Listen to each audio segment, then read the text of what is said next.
It's the Texas weather discussion video for Wednesday, the 7th of March. I'm Donovan Neal. Another chilly morning this morning. We could see another chilly morning tomorrow, but that'll give off to a pleasant afternoon. And we remain dry for the rest of this week, most of this weekend, and all of next week so far. Let's take a look at the upper air look. Troughing in the north and another nor'easter is helping bring some a little bit of cooler air to the state this morning, and it's actually reflected by the temperatures early this morning. Arlington 40, DFW 42, Dallas Love Field 43. Go up north where they're in the mid to low 30s. Bowie even in the freezing sectors, and I do think tomorrow we could see a few places in the sub-freezing temperature range across the nation. Most of the cold air really stays to the northeast of us, to the northwest of us, though.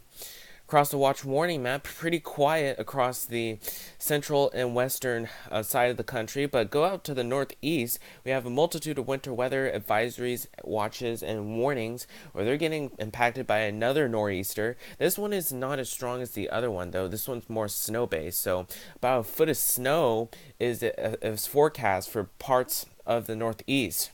Good thing we don't have to deal with that. On the convective outlooks, maybe some thunder for parts of the northeast and southern Florida, but really no organized severe weather is expected, and not much thunder across the nation today.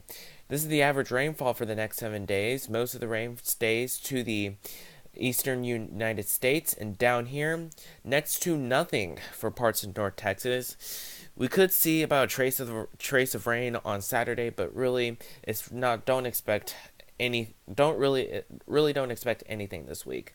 So let's go out to the model output. Let's talk about it. This is the GFS. This is the O6Z run, valid today at noon. We have troughing to the north of us, helping to bring down some cooler air. Cold air advection will keep most of us in the upper 50s today. Some places may see 60s, but not much. Thursday, we do warm up a little bit with highs in the mid 60s. Some places could start out in the mid 30s for during the morning hours. A patchy frost may develop in some places. Friday, almost towards the weekend. On Friday, we do trend a little milder with high. We start the day in the upper 40s and we end up in the mid 70s. It should be cloudy for most of the day, though. Saturday, as the weekend begins, a 1,000 millibar surface low forms near in central Oklahoma, followed by a trailing dry line or surface front. And as a result, we should be mostly cloudy for most of the day, but we should be very mild with highs in the upper 70s. I do think some places will have the potential to reach the low 80s in some places, and we start the day in the low 60s. But could we see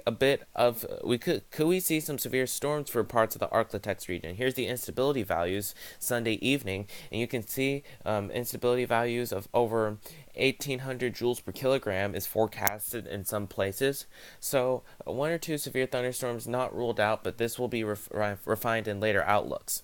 And let's go out and this is Sunday. Of course, Sunday, that surface low pushes off to the east, and we stay dry, with a mix of sun and clouds with highs in the mid 60s. Go out to Monday of next week, pretty much the same thing. We start the day in the low 40s, and then we end up in the low 60s. Same thing on Tuesday. And here's a week, and same thing on a week for today. Wednesday, the 14th of March, and we have troughing to the northeast of us, and down here we remain dry with highs in the upper 60s with a mix of sun and clouds. Here's the end of the forecast period. This is Saturday, the 17th of March. We have troughing just to the north of us, and down here, a 990 millibar surface low, bringing down a trailing cold front, could be another rain outlook. But you can see for the numbers for the next 15 days, we basically go on a roller coaster of temperatures. We warm through Saturday, and then the cold front pushes through during the overnight hours, and then after that, we should start another roller coaster, and we should mostly be in the 60 to 75 degree range from there on out.